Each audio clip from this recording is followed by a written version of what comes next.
Assalamualaikum warahmatullahi wabarakatuh. Perkenalkan, nama saya Adinda Afri Handayani, jurusan Teknologi Laboratorium Medik tingkat 3A. Di sini saya akan membahas tentang pemeriksaan fungsi hati. Pertama-tama, mari kita ketahui apa itu hati. Hati merupakan salah satu organ yang perannya sangat vital dalam tubuh manusia. Organ yang sering disebut liver ini merupakan organ terbesar di dalam tubuh. Organ ini berwarna coklat, memiliki berat sekitar 1,5 kg. Hati terletak di rongga perut kanan bagian atas, tepatnya di bawah rusuk bagian kanan. Lanjut, fungsi hati. Fungsi hati dibagi menjadi beberapa. Yang pertama yaitu menghancurkan sel darah merah, 2. Membersihkan darah, 3. Memproduksi protein, 4. Metabolisme protein, 5. Penyimpanan nutrisi, 6. Memproduksi cairan empedu dan energi, 7. Memproduksi kolesterol dan hormon. Kita juga perlu mengetahui apa itu tes fungsi hati. Tes fungsi hati adalah tes darah yang digunakan untuk menilai kondisi kesehatan organ hati yang bisa dilakukan baik secara rutin maupun ketika terjadi penyakit hati. Tes ini dilakukan dengan mengukur kadar senyawa kimia tertentu di dalam darah, lalu dibandingkan dengan nilai normal senyawa kimia tersebut. Bila hasil pengukuran zat kimia menunjukkan kadar yang tidak normal, maka kemungkinan besar terdapat penyakit hati atau kerusakan hati. Lanjut, jenis tes fungsi hati yang paling umum dilakukan. Yang pertama yaitu ada tes alanin transminase atau yang sering disebut dengan ALT.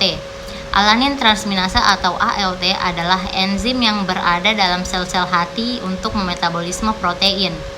Jika hati rusak atau tidak berfungsi dengan baik, maka ALT akan keluar atau bocor dan dilepaskan ke dalam darah. Hal ini menyebabkan kadar ALT meningkat.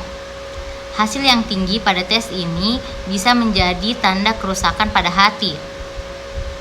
Yang kedua yaitu ada tes aspartate aminotransferase atau AST.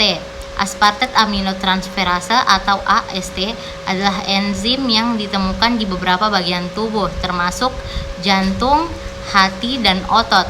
Karena kadar AST tidak spesifik untuk kerusakan hati, biasanya diukur bersamaan dengan pemeriksaan ALT. Untuk memeriksa masalah hati, dokter mungkin menggunakan rasio ALT atau AST untuk membantu diagnosis gangguan fungsi hati seperti halnya ALT. Saat hati rusak, AST juga dilepaskan ke aliran darah. Namun AST kurang spesifik, menunjukkan kerusakan hati. Dengan demikian, kadar AST yang tinggi bisa saja mengindikasikan adanya masalah pada hati atau otot. Yang ketiga yaitu tes alkalin prospatase atau ALP. Alkalin prospatase atau ALP adalah enzim yang ditemukan di tulang, saluran empedu, dan hati. Tes ALP biasanya dipesan dalam kombinasi dengan beberapa tes lainnya.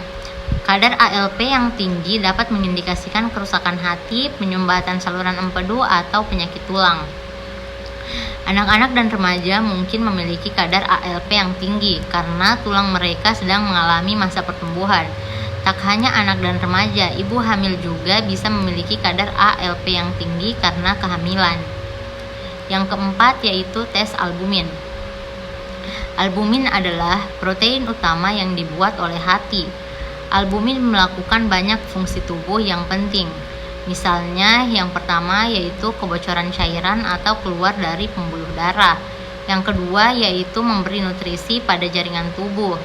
Yang ketiga yaitu mengangkut hormon, vitamin, dan zat lainnya ke seluruh tubuh. Tes albumin mengukur seberapa baik hati Anda membuat protein khusus ini.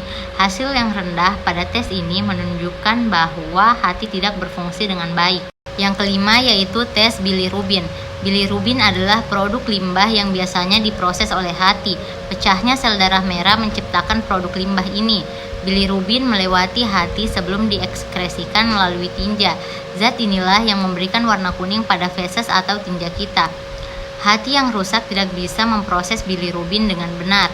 Hal ini menyebabkan kadar bilirubin dalam darah meningkat. Jika ditemukan kadar bilirubin yang tinggi, maka menunjukkan bahwa hati tidak berfungsi dengan baik. Sekian apa yang dapat saya sampaikan tentang pemeriksaan fungsi hati. Semoga bermanfaat. Wabillahi taufiq wal hidayah. Wassalamualaikum warahmatullahi wabarakatuh.